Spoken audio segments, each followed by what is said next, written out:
Welcome to the Get Unhooked podcast with Jason Coombs, where experience meets insight. Jason Coombs, nationally recognized speaker, best-selling author, and founder of Brickhouse Recovery, shares hard-earned lessons on resilience, leadership, addiction, and mental health. No filters, no fluff, just real stories, practical wisdom, and a deeper look at what it takes to grow, lead, and keep moving forward. Now here's your host, Jason Coombs. Today we're going to be going over the shift chapter. This is the chapter from desperation to purpose. I want to ask you a question. Have you ever had a moment in your life that was so painful it changed everything? A moment where you knew life could never go back to the way it was before? You know, this story in this chapter, painful, it's real, and it's sacred to me because this isn't just a story. This is the moment that shifted everything for me. And I want to give just a quick little summary of this chapter of what happened. And this is the experience I had up at Bear Lake with my sister, Melissa. And I remember I was in drug court at the time. And so I was on and off, sober, then relapsed, and sober, then relapsed. I had been out of jail for a few months, and so I was really feeling proud of myself that I was making some headway. And I truly did have every intention of staying clean, at least for the unforeseeable future while I was under the thumb of the judge and the courts. And I still remember before I actually got permission from my PO to leave the area and go up and visit my sister at their lake house. This internal battle of the addict voice and my real thoughts, my rational mind, began to take place. And what resulted in a relapse on the way to the lake, because I knew I had a few days that I could clean my system out before I returned home. I was always nervous of potential random drug tests. So when I pulled into the driveway, it was very late, and I had snorted my last pill, and I tried to fake my way through the weekend with my niece and my nephews and my sister and her husband. The shift, or the turning point, began while I was in that sorrow, and I was in that feeling of total guilt combined with anxiety that I just relapsed against all of my promises that I made to myself and to the judge. And I just had this feeling I wasn't going to get away with it. And I got a text message out of the blue that changed everything. And it was from my birth son's mom, about my birth son's mom, from one of her friends that said she was pregnant and the baby's yours. So I had an immediate internal collapse. There was denial. There was increased anxiety. There was shame. There was this desire to escape, to fight, to flight, to just crawl under a rock. I mean, there was so many waves and cycles of emotions. And from that point, my decision was to not really be involved throughout the entire pregnancy. And I kept to myself. I didn't offer much support. I did, however, when it came time that Nate's birth mom decided to place the baby for adoption, I was at least in support, knowing that we were both struggling. And the reality did play out where I did end up getting caught for relapse, and I was sent back to jail. And I was in there for a while. When we decided to place him for adoption, I did get a chance to meet the family that was going to adopt him. But that was about the only interaction that I had, and the only involvement that I had along the way until he was born. And I got a text message from Nate's mom that said, "Your son Nathan was born today. He looks like you. Do you want to meet him?" And so I went up to the hospital and I held Nathan for the first time. I wrote him a letter that day, that evening, while he was in the the hospital, and I was in the hospital parking lot. And I made him some promises that I was going to change my life for him, because he was really struggling to get oxygen, and he was in the NICU I think is what they called that unit. This was a sacred shift for me, because it went from self-destruction to having a desire to live, and I wanted to live for him, and I wanted to live because I was thinking about what his thoughts would be as he grew up, and the questions he would have, and what he thought of me mattered. Did my birth dad not love me? Was he just a junkie?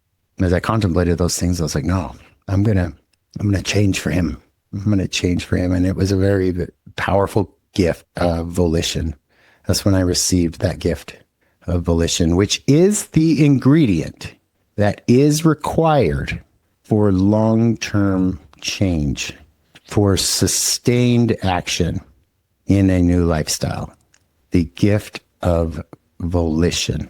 Because if you think about anything you've tried in your life that has lasted, and I'm not talking about just drumming up enough motivation to change a behavior for a season. I'm talking about sustained change.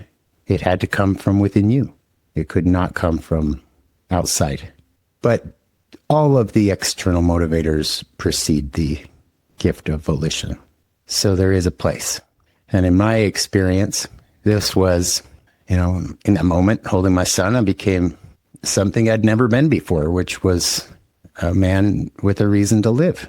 And up until that point, even the times I did want to change, I just had no internal anchor, and that was missing.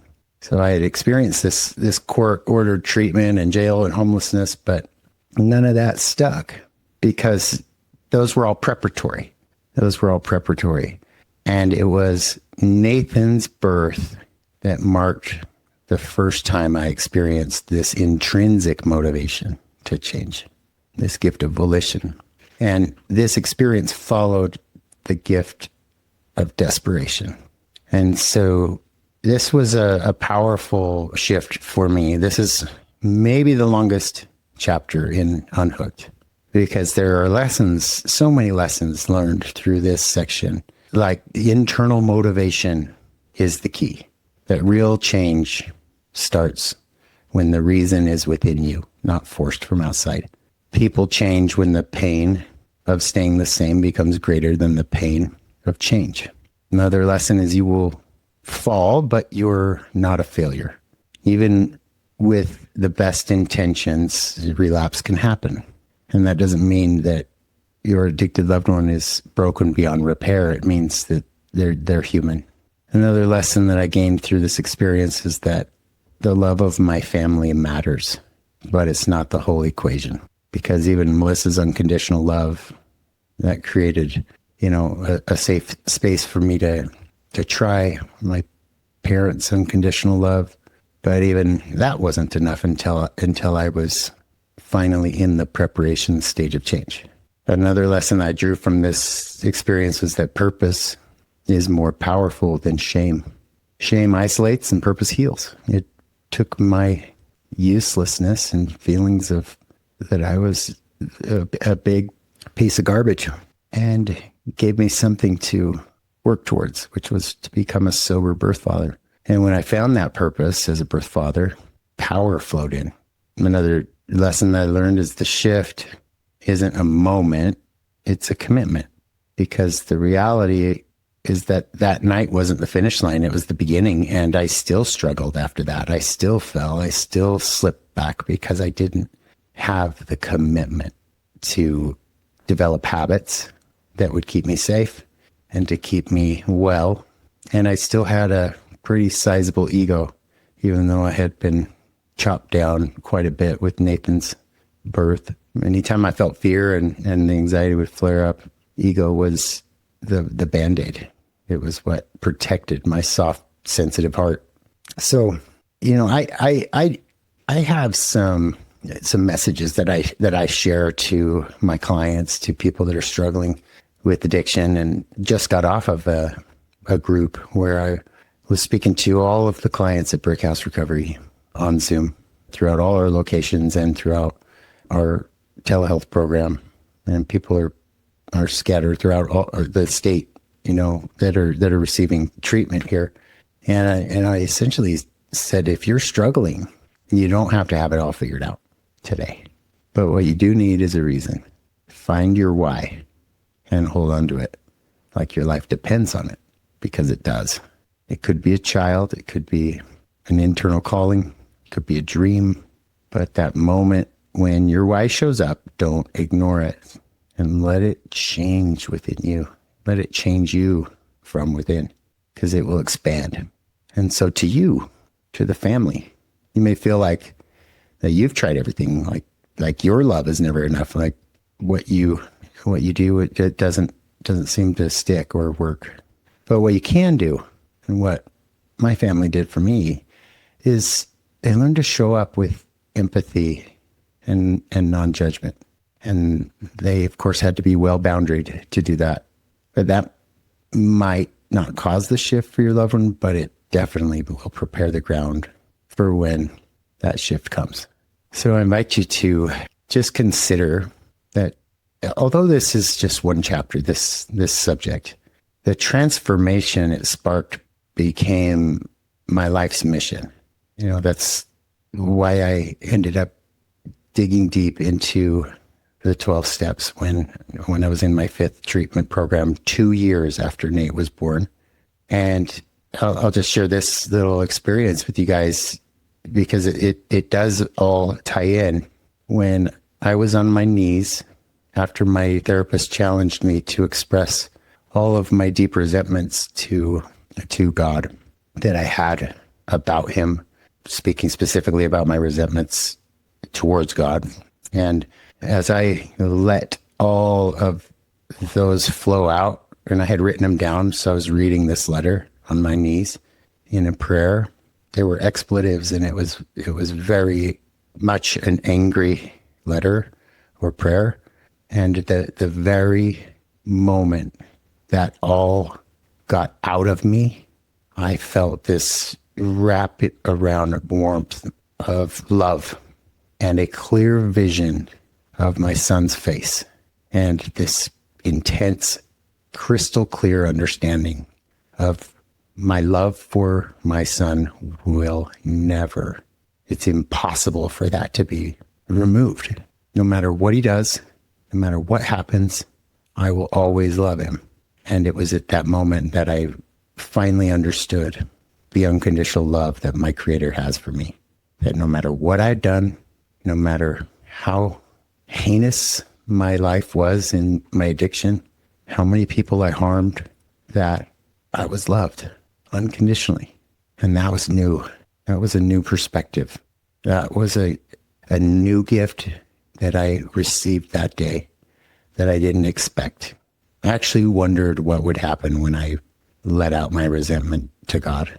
And I learned in that day, in that experience, that what I would want if Nate ever resented me for placing him for adoption, for giving him away because I didn't love him, for not being ready or responsible to raise him, that all I would ever want is for him to share it with me.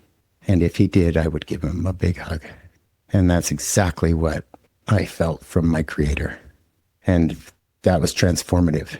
That was transformative because I felt like I had an anchor now. It transcended from my love for Nate to understanding the love of a Heavenly Father who was reaching out after me and just wanted me to be honest with him, just wanted me to talk to him.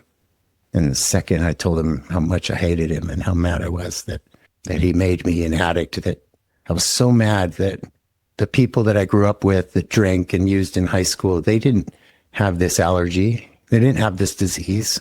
They didn't have to lose everything. Why me? Like, why do I have to have this thing? Because they chose to use too, but didn't rip their whole lives to shreds. And so I was pissed. And that was a very, very profound moment to let that out and then to feel nothing but love afterwards. That was unexpected. And today, as I share this with you, I know now why. I know now why I have this allergy. I know now why I have this disease. How would I ever have fulfilled my purpose? I don't know. I don't know. I don't know how I would have ever found meaning in my life if I was just a person without substance use disorder that was just living day to day in the path that I was on, in sales or whatever. I don't know. I honestly have no clue. Like, I know it was tailored for me specifically. And I think that my grandpa's words of wisdom resonate here, which is that God writes straight with crooked lines. And I think that describes my life, because he's not only straightened me out, he's just placed me where he's needed me to help his kids. And in turn, it helps me. It's just like, I just can't imagine doing anything else with my life.